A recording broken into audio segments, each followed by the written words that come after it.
la chèvre va t'amener au sud. Si ta bénédiction se trouve à l'est, la chèvre, l'esprit de la chèvre va t'amener à l'ouest. Donc l'esprit de la chèvre, c'est un esprit qui amène l'homme à faire tout le contraire qu'il devait faire pour entrer dans sa destinée. L'endroit du rendez-vous où l'Esprit de Dieu devait te rencontrer, la chèvre va t'enlever là. Je vous prends un exemple avant de laisser l'exemple de l'esprit de la chèvre. Depuis un temps, tu pries ici à Jéhovah Shammah. Tu es là à Jéhovah Shammah. Nous sommes des êtres humains. Partout où il y a des êtres humains, il y a forcément des accrochages, des malentendus. Nous ne sommes pas des anges. L'être humain est difficile à gérer. Donc, dans chaque congrégation, il y a forcément un petit problème. Tu dis, oh non, là-bas, tel problème. Là-bas, non, là-bas, non. Après, tu commences à tirer des conclusions. Non, Dieu n'est pas là-bas. Ah, ce sont les gens qui cherchent. En tout cas, Dieu n'est pas là-bas. Moi, je me retire. L'esprit de la chèvre travaille comme ça. Et laisse-moi te dire que c'est au moment où la bénédiction devait déjà descendre dans ta vie que lui vient te faire enlever de cet endroit. Yes. C'est comme ça que la chèvre travaille. Par exemple, si c'est dimanche prochain que Dieu a dit, c'est dimanche prochain que je vais déverser la destinée dans sa vie.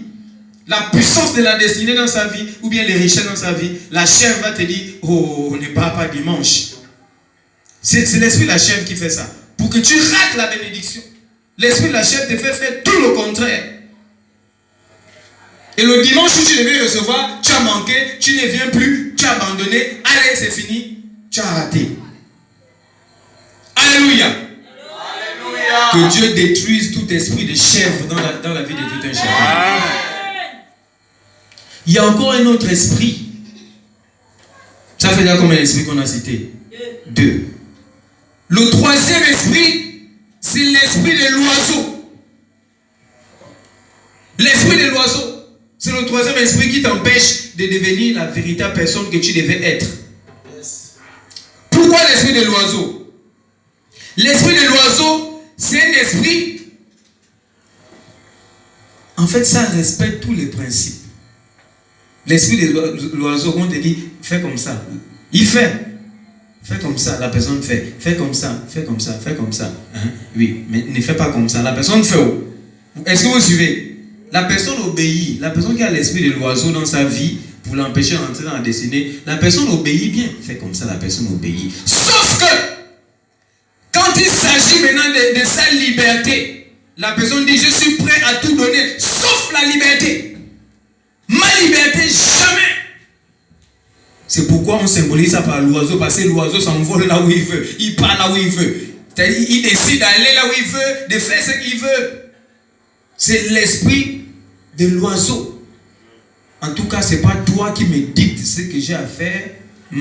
Je sais ce que j'ai à faire, ma liberté. Je suis libre. Qui ne veut pas se soumettre à la volonté de Dieu. Qui se rebelle. On va avancer. Ça fait combien d'esprits? Le quatrième, nous allons nous arrêter là par rapport aux esprits qui empêchent aux gens de réaliser leur vie. Le quatrième esprit, c'est l'esprit du bélier. L'esprit du bélier. L'esprit du bélier, c'est un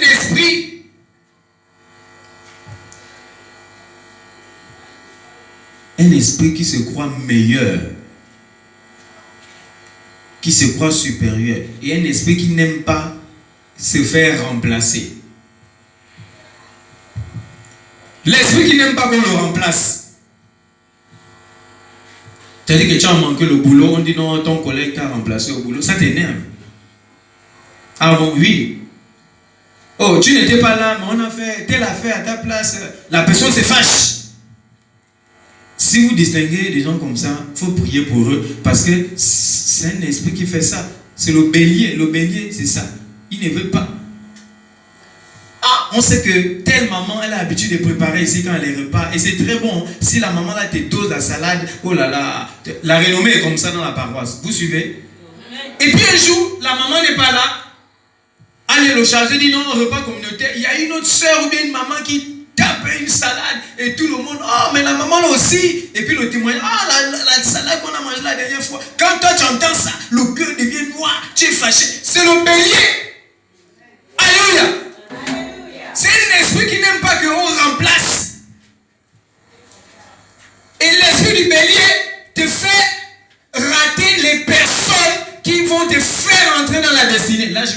appuyer cette partie-là. Parce que Dieu va te mettre forcément en contact avec les gens. L'esprit du bélier, c'est un esprit qui fait en sorte que tu puisses chasser les gens qui étaient censés te faire entrer dans ta destinée. C'est-à-dire que tu as rencontré une personne, la personne était une porte. Vous savez qu'il y a des personnes portes. Il y a des personnes portes, alléluia.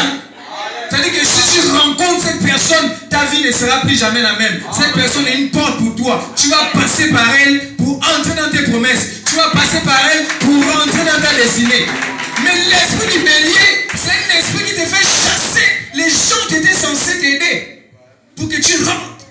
Peut-être que cette porte-là devait t'aider par ses connaissances à trouver un travail. Ou à trouver quelqu'un qui sera même la personne de ta vie.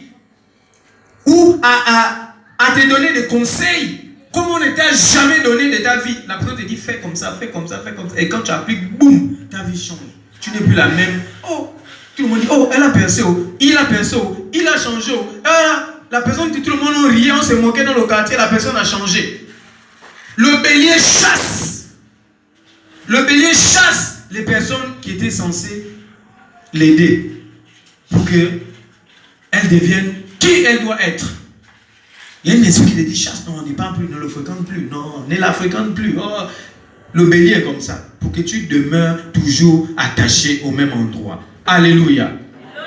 Alléluia. Alléluia. Alléluia. Alléluia.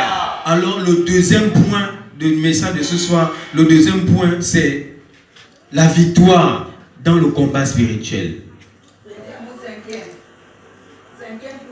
Deuxième, le premier point c'était, non on a cité, je reprends. Au début, j'ai dit le premier point c'est accepter de perdre et d'abandonner. Voilà, il faut accepter de perdre des choses pour abandonner. Arrêtez de pleurer les ex. Abandonne, perds-le. Yes. Arrête de pleurer ton ex-travail. Arrête de pleurer ton ex-situation. Arrête de pleurer ton ex-ami ou ton ex-mari, ton ex-femme. Quelle que soit l'ex-chose, ton ex-poste, c'est-à-dire que tu occupais un poste, aujourd'hui tu ne l'occupes pas, mais c'est tous les jours que Dieu fait que tu pleures ce poste-là.